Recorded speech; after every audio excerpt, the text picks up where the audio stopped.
Fuck them Cowboys! Yeah! Never lose sight of the magic of this football team. Yeah! Here we go! I'm all in. Cowboys fans, it's your host Slater here. If you bleed silver and blue and you want honest talk, no filters, you're in the right place. Leave a comment, like, subscribe, and enjoy the video. So, George Pickens, right? Obviously, he got the non-exclusive franchise tag. As expected, I think everyone knew that George Pickens was going to be tagged by the Dallas Cowboys. Now, what I didn't expect was the non-franchise or the non-exclusive franchise tag, which means that other teams can put a contract in for George Pickens. And if the Dallas Cowboys don't decide to match it, we receive 2 first-round picks back on top of that, which is actually it's kind of massive there, isn't it? That's huge. That is, yeah. There's a lot there. That's a big deal. Yeah, there's a lot more there than I think most people are digging into, especially, if you're not really knowing maybe what a non-exclusive franchise tag means. If a team comes out there and is like Micah Parsons money, let's give him $45 million a year. We really want him. We're the New York Jets and we need something, or we're the Raiders and we really need something for Mendoza, right?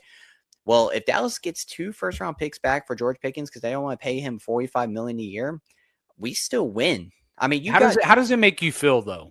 What does it make you feel knowing that they tweaked the franchise tag like that as a fan? How does Slater feel? I feel okay with it. I feel that, if you were to lose George Pickens for 2 first-round picks, can I be mad? No. Would I be, kind of upset and sad? Yes. But this is a situation where, we could have done this with Micah Parsons, right? But we didn't get to that point. We got to his 5th-year option. So this could have been something we did the year after, right? Sure. But with George Pickens, you trade him for a 3rd-round pick. Again, does he really stay consistent? Does he stay good? Does he go to a team like the Raiders and still stay on that high-level talent? I like to think that George Pickens is good because he has a quarterback finally throwing to him. I think the quarterback plays a big role in this. 100%. How do you we've seen the great catches. We've seen the great, playmaking ability, with the quarterbacks he's played with. But really in this moment, what I think is Dak Prescott elevated his game to another level because he knows how to throw the football down the field. And that's what gives George Pickens the ability to show off his talent. All right. But, I mean, how do you feel about it? Do you feel maybe there's a slide there? Maybe is it like a backup option just in case David Mulugeta decides to really try to raise the roof on this deal because of what's happened in the past with Yeah. That's what I think. That's what I think. Yeah, and here's why, because I forget what it was, but Steve Jones said something not too long ago that was kind of weird about having a 2nd-round pick or a 1st-round pick involved in things as well. And then here we are, and we franchise tagged, but we have this little nugget or clause that allows other teams to make an offer that if we don't match that offer and they sign him, we get 2 first-round picks. That's literally what that means, right? Yeah. Okay. So I don't know if this is intentional or if this is just them being smart, or is it just a little bit of both? Is it non-committal to George Pickens from the front office? I can't tell. I'm not them. I don't know. I guess it doesn't really bother me either way. I don't like unknown quantities though. As a fan, I like what I know works, and I like to keep what I have that works, which is like, I was willing to pay a little more for Javonte Williams because I know what he can do and he will do it. Yep. For George Pickens, I know what he's capable of. I've seen what he can do with Dak. I'd rather pay him and know what I'm going to get. 2 first-round picks, man, that is nice. That is great. That is wonderful, but we don't need them right now. That is true. We don't need them. You're right. I'm contradicting myself by saying the 2 first-round picks are nice because earlier I'm talking about, going all in, going to pursue, be aggressive, but then you get rid of George Pickens and it's like, did you just take a step back on achieving your goals for the next 2 years, or did you take a step forward? Yeah, for 2029 and 2030, man, those first-round picks are great. They're great, but they don't help us right now, because you're not going to get Branch, this year with them. So it's like, how do you replace George Pickens in his production? I think he's only going to get better as the years go on, and playing with someone like Dak, man, if he's here for another 2 or 3 years, he's going to be the biggest. So he's going to hit JJ level and beyond. Yeah. Because that's who he plays most like. Mm-hmm. Right. And that's the kind of player receiver that he is. So I'd rather have him than 2 first-round picks. So I'm hoping that this is the strategy where they can use this in negotiation. So if one team offers, and that one team offers $30 million, and Dallas is like 31.5, just to show you, we showed the market. Even if you left, we want you more here. Yeah. So if they use it in that way, to me, that makes sense. But if they're doing it with a cap already in their mind of we're not going to go higher than 29, we get 2 first-round picks if someone exceeds our cap. I'm talking on things I don't know for sure, so it's really hard. Yeah.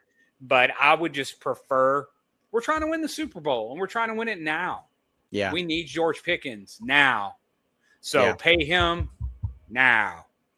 Simple as that. And we'll get into it. Obviously, we've seen a different mentality from the front office this season, the coaching staff as well. As Jerry Jones has taken a step back when it comes to trying to be on the front line of all these coaching hires, really trying to be like, social media Jerry, to where now it's kind of like when you catch clips of him, it's like, look, I'm really trying to just go all in. Like, I know, like we talked about before, not to be morbid, but I don't got the time to be trying to build a draft pick. Sun is setting 29 and 2030, right? Like, I got a couple years to try to get this thing right and go out on top. So, and I looked it up here just to make sure I was right. So the non-exclusive franchise tag is valued at $27.29 million. So obviously, if no team offers higher than that, that's what we get him for the year. But this allows Pickens to negotiate with other teams, and then if Dallas can match any offer or receive 2 first-round picks as compensation. So, but it's a win-win for the Cowboys. Yeah, that's where we're valued at right now is 27. And you and I talked about before. Do you pay George Pickens? What's CD making 35? Do you pay him 40 mil, or do you try? Are they hoping to land between 27 and 35? And they're like, if we can land anywhere between CD's number and the franchise tag number, we win. Yeah, I guess. Yeah, I think that's what it is. I mean, I hope that's what it is. Is it's just a way to kind of get a free look at the market.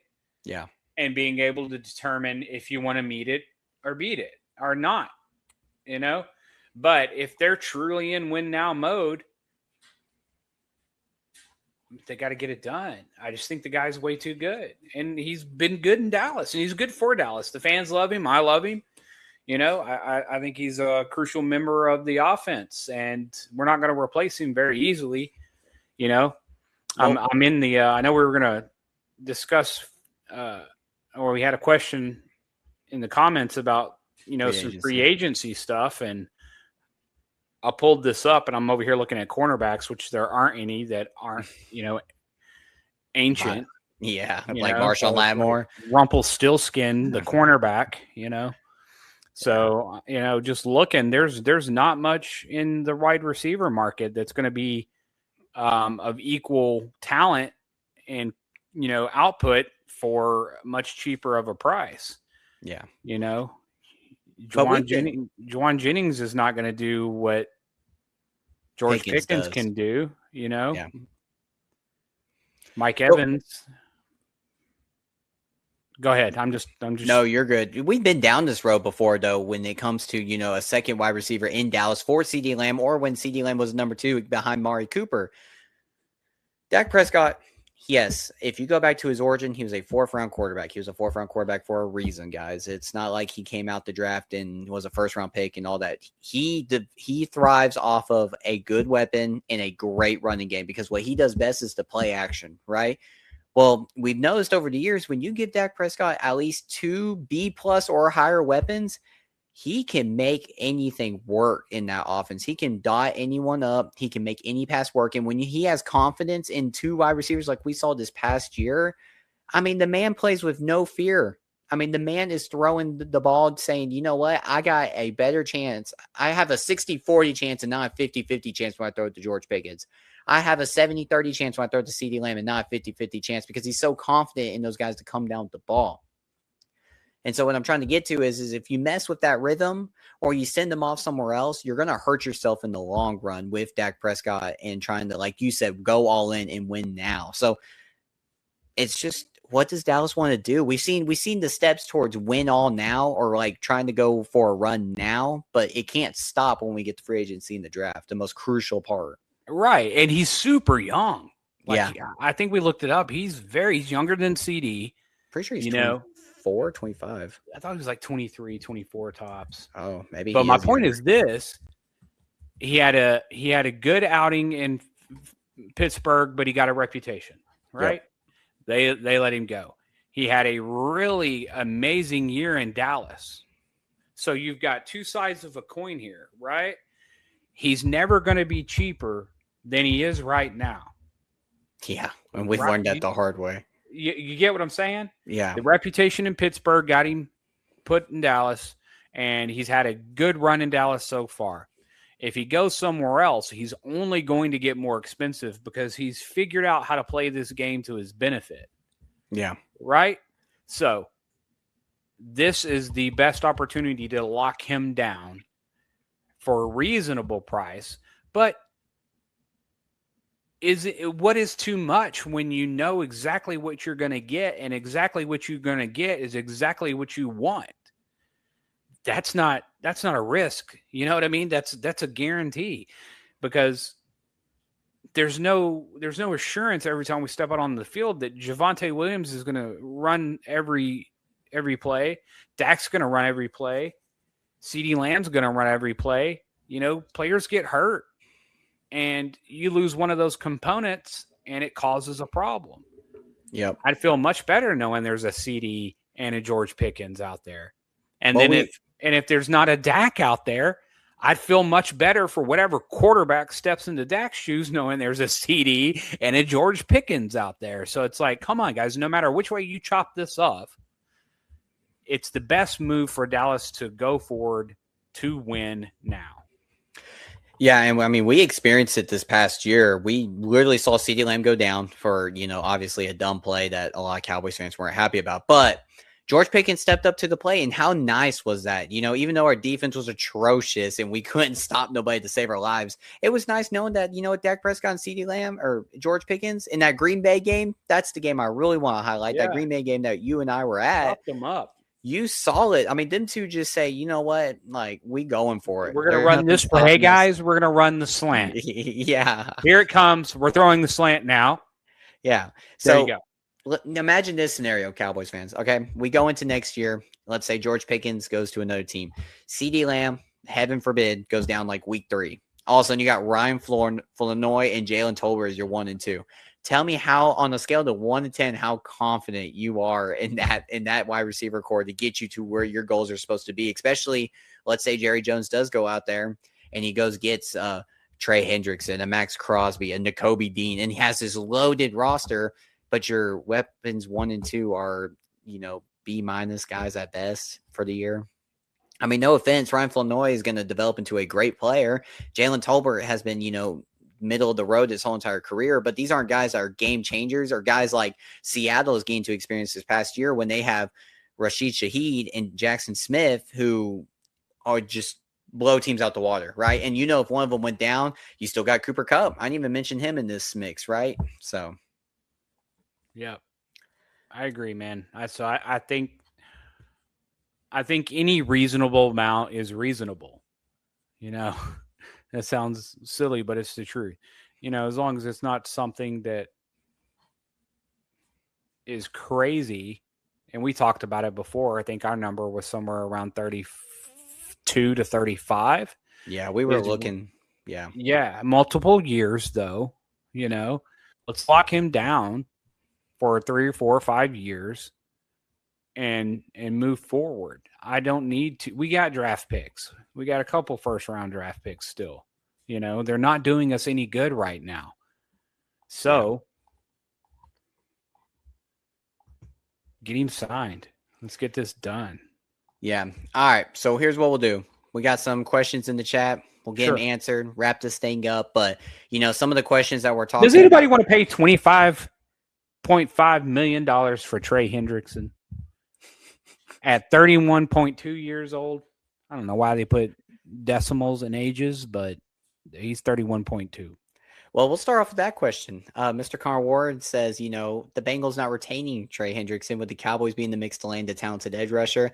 I think in this 3-4 scheme, I think a lot of things change when you're looking at maybe, trying to go get a talented edge rusher, because now you're looking to use outside linebackers, guys like, like we talked about earlier, Leofau, Ezerakus to go get. I think you could get someone, especially with the talent of Quinnen Williams, Kenny Clark, and Osa in that middle, creating that pressure. You just need guys who can contain the edge. I think I'd rather pay $5 million or $13 million and go get Joey Bosa or Hassan Reddick. I think a Javion Clowney could do the job. Oh, 100%. Yeah. Yeah. I mean, I'm under the assumption that we're going to have Jadeveon Clowney.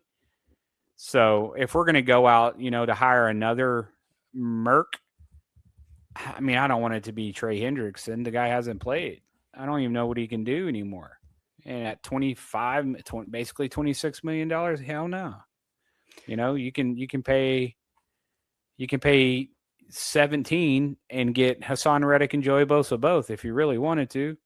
Yeah, you're looking at projected numbers right now. Yeah. So it's just like that's what their value is. It's the market value. So it's like that's just crazy to me. Yeah, and He's then an unknown quantity at this point. Yeah, and then to answer Dakota's question, who are the biggest free agent additions you want to see the Cowboys add this offseason? Obviously, we can go to Dreamland, right? Obviously, the Max Crosbys of the world. Obviously, Devin Bush has been a big guy. But I think Walker, I'd love to see him grab a Quay Walker or something. A Quay Walker. I think realistically, you're going to look for guys who fit Christian Parker's scheme. And I think what's going to happen is you're probably going to get guys from Philly, as much as I hate to say that. Like a Reed and stuff of the world. Yeah. And I'm cool with that. Kobe Dean. And I'm definitely cool with it too, because I think what that brings is, a competition within the rooms, right? We've always been used to these homegrown guys or guys who are like on the back end of their career. I watched a TikTok video the other day, or maybe it was on YouTube Shorts or something like that. Connor McGovern, dude. That's that lineman we were talking about. Oh, a couple weeks ago. Yeah, it was Connor McGovern. Okay, sorry. No, you're good. He was a Buffalo Bill lineman. Yes. That was one of our guys. Connor Williams, now that I'm thinking about it. Remember Connor Williams? He was from Texas. He became a Cowboy, and he went to the Dolphins, I think, for a little bit. But McGovern was the bigger one. But back to what I was saying, I think it brings competition within the room because Dallas is so used to homegrown guys. And then when we go out to sign guys, like I said, I saw that video, and it's like Dallas has spent maybe top $5 million over the past 5 years on a free agent, like per year, when you're looking at APY. And that guy was, oh my gosh, Fowler. And this was the first time we signed him, not the second time. Yeah. So it's like before that we signed Ronald Jones for $2 million. And then like even this past year, you got lucky with Javonte Williams. Could you imagine if people knew what Javonte Williams was going to be this past year? Yep. And you paid him how much we paid him? Like $4 million just to come to the Cowboys on like a minimum deal. So dude, I think when you see that quarterback in the combine, that Talon Green, who ran a 4.36, set 3 quarterback records in the vertical jump. It was pretty amazing. And the guy can throw the ball a little bit. So it's like a super athlete playing quarterback. You got to check him out. I need to check it out. I'm looking at it right now. 4.36 40, 43.5 on the vert, and 11 foot 2 inches on the long jump. Man, it's insane. You talking about Talon or something like that? Talking about this guy? Let's see.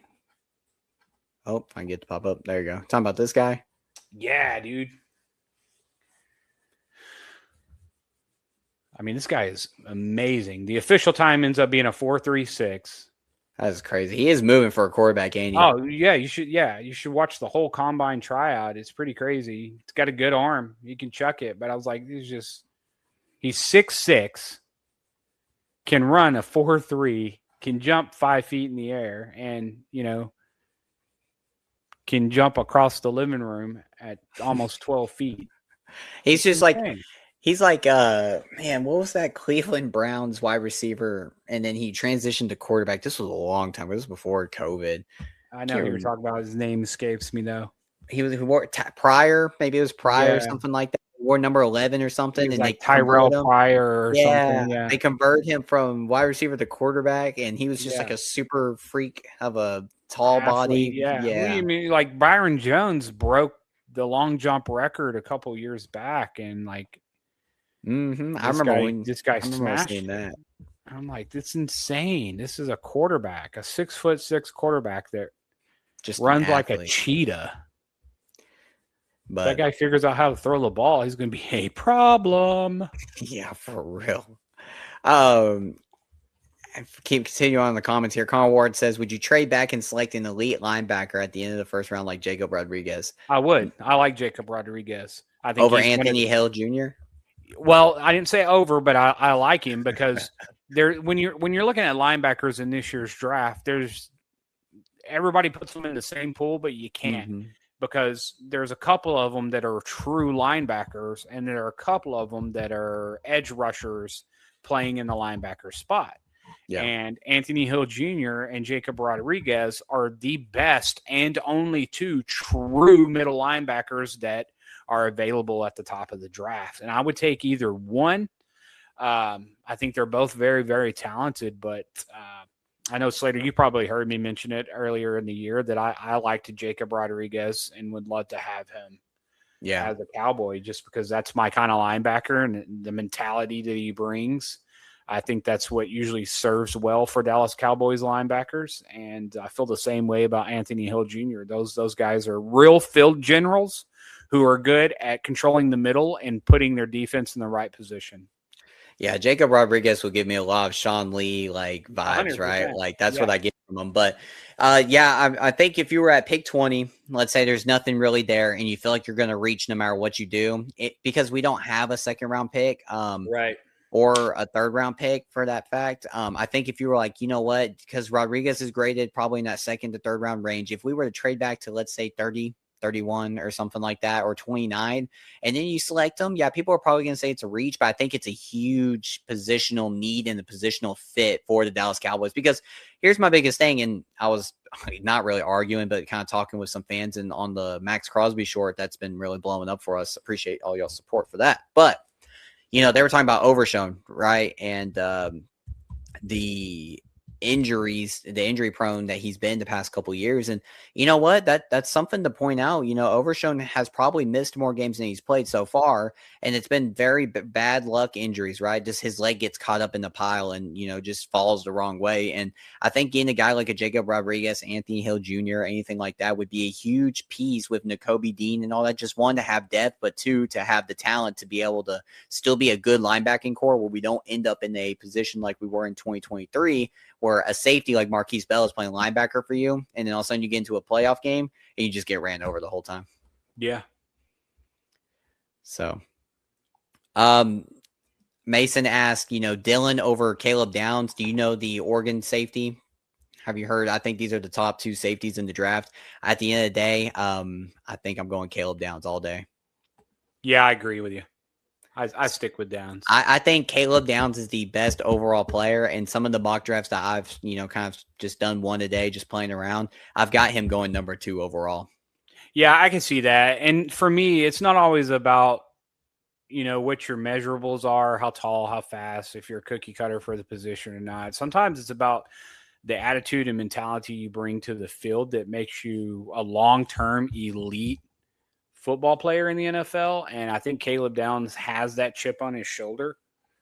So I think he's going to contribute no matter what. And to piece this together with another answer from the question earlier about Jacob Rodriguez, if Dallas is not going to get an impact defensive player at number 12, I don't want to see them stick around and grab Mekhi Lemon. Yeah. You know what I mean? Out of USC or anything, another wide receiver, it's either get something that's going to make an impact on a need on defense or get out of there, and get value and do it later. You know what I mean? So that's kind of where I'm at. If they're not going to get one of these guys that we really like, the Mansour Delanes, the Caleb Downs, the Tennessee cornerback that's name is escaping me right now. Those are the guys that I'm really looking for. Sonny Styles, obviously, has been thrown around a lot. Ruben Bain. If none of those guys are going to be available, I'd rather see them just duck out of the first round early. Yeah. All right. One last thing, and then I promise I'll let us go. All right. What we're going to do is we're going to do a mock draft real quick, okay? But this one, it's going to be basically simulated. All we're doing is picking for the Dallas Cowboys. So we'll have picks 12 and 20. Let's just see for fun here. So we'll start it. Obviously, Mendoza. So we had Mendoza, Caleb Downs, Jeremiah Love at 3, Ruben Bain, David Bailey. So here's what's left for us at 12, right? Sonny Styles went, Delane went, McCoy went. Are you going? McCoy went? Yeah, McCoy went. So let's see. Let me zoom out a little bit here so we can see the bigger. Can you see that all right? I can't read the names. I see CJ Allen. Let's see. Is that better? Nope. Still too tiny. So we have Mekhi Lemon, Caleb Banks, CJ Allen, the Oregon safety Dylan, Avrion Terrell, the cornerback. You got Jordan Tyson, the tackle Spencer Fano. Let's see here. Let's see if I can make this a little bit. Is that better? Yeah, I mean, I can make it out. Who you think you're going with here at 12? I would think CJ Allen would be the guy. Well, of course, here. But I don't like it. I don't like it either. It's not like the most optimal. But at the same time, it's a number 12 pick, and he's a good player. So it's like, is it crazy to walk away to get a second guy later on? Is basically what we would be doing. Yeah, so I think you unless there's a cornerback in the mix there, you got to grab CJ Allen. Yeah, so we grab CJ Allen, and let's see what's left here at 20. I would think if Dylan is still sitting here, I think you would have to go over. Would you pick a tackle at 20 or would you pick a safety at 20? Ooh, in the first round? Let's say, let me give you this scenario. We cut Terrence Steele. We're going to move guy in the right tackle. You draft in a tackle, or do you think we seek one in free agency? Or do you trust one in free agency? Or do you trust Nate Thomas? I think you seek one. Okay, so you would go probably with the safety here? Probably. Anyways, I just want to do that for fun. It's all simulated. and my picks might be different if how the players fell were different. Well, this one fell weird because usually I've done this for the past couple of days, and I've had it to where, I've had, an Arvell Reese or even, literally Sonny Styles fall to me easily. And I'm like, yeah, give me Sonny Styles, right? Or either of these cornerbacks fall. But this was the first one where I'm like, wow, I got really that went real weird. Yeah. So we'll keep on doing that next time, but I just want to do that for fun. I thought that would be something cool to do since we were talking about it. Something's going on because all these mock drafts have started changing and shifting because now it's got predicting trades where people are going to trade down to our number 12 spot and stuff. So it's kind of weird. There's a new variable to this equation that we're blind to. Yeah. But outside of that, man, you got any other Dallas Cowboy news or anything else that we need to be caught up on? I think that was pretty much all the big points. That is it. All right, y'all. We appreciate y'all being here. We love the support that we're getting. Thank you to everyone in the chat, having these conversations. We appreciate it. We're here just to talk some Dallas Cowboys football with everybody. Outreach, being outreach for everybody out there. Outside of that, next time, we're going to try to wrap up that player depth chart review as quick as we can. We may be cut down on how much we explained about each player, but so we can get to the good stuff like the free agency, the draft, because it's fastly approaching, and it'll be a good time. Yep, it's coming. So outside of that, y'all, we appreciate y'all, and if you're here, you're always in the right place, man. Come back to Cowboys game. How about them Cowboys? Yeah! Never lose sight of the magic of this football team. Here we go. I'm all in.